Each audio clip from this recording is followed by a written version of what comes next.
आजकल बच्चों में बोनीज़ या फिर नॉक-नीज़ की समस्या बहुत ही आम होती चली जा रही है।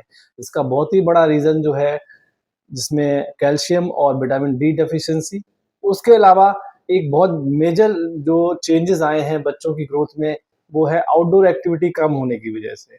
इनडोर में बच्चा जो डेवलपमेंट होता है, वो टाइल्स पे होता है, टाइल्स की सरफेस बहुत ही स्मूथ होती है, बच्चे का पैर फिसलता रहता है, जिसकी वजह से जो ग्रोथ पैटर्न है, उसमें भी चेंजेज़ आ रहे हैं।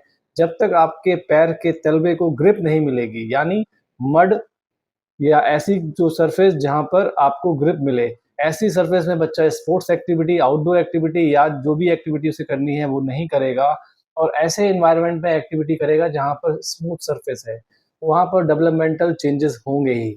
इसी पैटर्न में विटामिन डी डेफिशिएंसी और कैल्शियम इंक्लूड होते हैं और जो डेवलप होता है वो बोनीज़ या नॉक-नीज़ के फॉर्म में उसका जो जॉइंट है, जो नी जॉइंट में ये प्रॉब्लम आती है। इसको टैकल करने के लिए आजकल इनिशियल स्टेज में अगर आपको पता लगता है 3-4 साल पे, तो कुछ एक्सरसाइज़ करेक्टिव एक्सरसाइज़ होती हैं, जो एक फिजियोथेरेपिस्ट कराता है और 3-4, 5-6 साल तक देखते हैं इस करेक्टिव एक्सरसाइज़ का क्या रिज़ल्ट आ रहा है। अगर 6-7 साल तक भी इस करेक्टिव एक्सरसाइज़ का कोई रिज़ल्ट नहीं मिलता है, तो आजकल सर्जरी की हेल्प ली जा रही है। इसमें ग्रोथ गाइडेड सर्जरी होती है, जिसमें कि जिस एंगल पे सर्जन चाहता है ग्रोथ होना, जिस एंगल पे ग्रोथ रुकी हुई होती है, उस एंगल पे ग्रोथ होती है और जिस एंगल पे ज़्यादा ग्रोथ हो गई होती है, उस एंगल पे ग्रोथ को कम कर दिया जाता है। वहाँ पर प्लेटिंग लगा के उस ग्रोथ को रोक दिया जाता है और जहाँ पर ग्रोथ नहीं है, उस ग्रोथ को एनहांस किया जाता है या उस ग्रोथ को नहीं रोका जाता है, वो धीरे-धीरे अपने आप बढ़ने लगती है।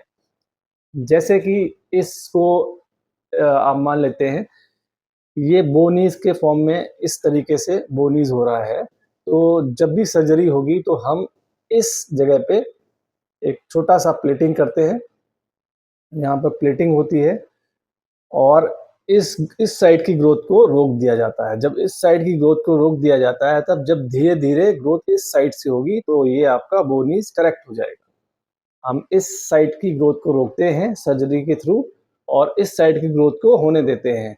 अगर आपके बच्चे में इस साइड की ऐसी ग्रोथ हो गई है, तो धीरे-धीरे जब इस साइड की ग्रोथ को रोक दिया जाएगा, धीरे-धीरे इस साइड की ग्रोथ होने से करेक्टिव फॉर्म में आ जाएगा। इसी पैटर्न में नॉक नीज़ में करते हैं और बो नीज़ में करते हैं। अब आफ्टर सर्जरी क्या होता है कि बच्चे का जब सर्जरी के बाद, माइनर सर्जरी के बाद जब प्लेटिंग होती है, उसके बाद उसका रिस्ट्रिक्शन आने लगता है।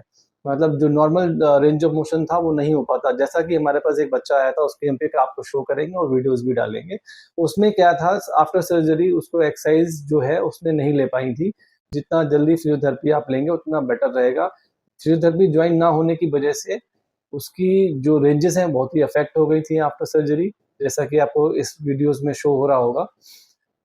तो उसमें क्या था, जो बच्चे की रेंज ऑफ मोशन था 15 डिग्री और 25 डिग्री के आसपास हो रहा था। फिर धीरे-धीरे जब फिजियोथेरेपी स्टार्ट हुई, ये प्रोसीजर उनका 1 मंथ तक चलता रहा। 1 मंथ उन्होंने रेस्ट किया और घर में एक्सरसाइज की, बट उनका जो था वो रेंज ऑफ मोशन वापस नहीं आ रहे थे। उसके बाद उन्होंने फिजियोथेरेपी जॉइन किया। फिजियोथेरेपी जॉइन करने के बाद आफ्टर 10-15 डेज़ में एक लिम्ब का तो रेंज ऑफ मोशन 90 डिग्री के आसपास आ गया था और दूसरे लिम्ब में थोड़ी-सी प्रॉब्लम आ रही थी। उसमें पेन भी ज़्यादा था और उसमें जो है रिस्ट्रिक्शन ऑफ मूवमेंट भी काफ़ी ज़्यादा थे। तो एक हमने ऑर्थोपेडिक दोबारा से विज़िट करने के लिए उनको सलाह दी। वो ऑर्थोपेडिक्स के पास विज़िट किया उन्होंने और उसमें थोड़ा-सा जो इन्फेक्शन हो रहा था, उसको रिज़ॉल्व कराया, निकलवा दिया, वहाँ पे जो भी उनका इन्फेक्शन हो रहा था। रिज़ॉल्व कराने के बाद दोबारा से फिजियोथेरेपी स्टार्ट हुई। अब फिजियोथेरेपी जब स्टार्ट हुई, उसमें धीरे-धीरे रिज़ल्ट आना स्टार्ट हुए हैं। आज 15 से 20 दिन के बाद उनका जॉइंट जो है पूरी तरीके से नॉर्मल रेंज ऑफ मोशन में आ गया है। मतलब जितना आप बिफोर सर्जरी उनका रेंज ऑफ मोशन था, वो पूरा रेंज ऑफ मोशन वापस आ गया है। अब क्या है, रेंज ऑफ मोशन वापस आ गया है। अब जैसे-जैसे उनकी ग्रोथ होगी, उस जॉइंट में एक साइड की ग्रोथ को रोका गया है, इन्हिबिट किया गया है और एक साइड की ग्रोथ को नॉर्मल ही छोड़ दिया गया है। तो जिस साइड की ग्रोथ को रोका गया है, उस साइड की ग्रोथ नहीं होगी और दूसरी साइड की ग्रोथ होने की वजह से वो करेक्ट फॉर्म में आना स्टार्ट होगा। कुछ टाइम के बाद उनकी प्लेट निकाल दी जाएगी। ये भी एक बहुत अच्छा तरीका है, लेकिन इसकी आइडियल एज जो है लगभग 10-11 साल से लेके 14-15 साल तक मैक्सिमम है। क्योंकि उसके बाद आपकी बोन जो है वो फ्यूज़ होने लगती है, एंड प्लेट फ्यूज़ होने लगती है।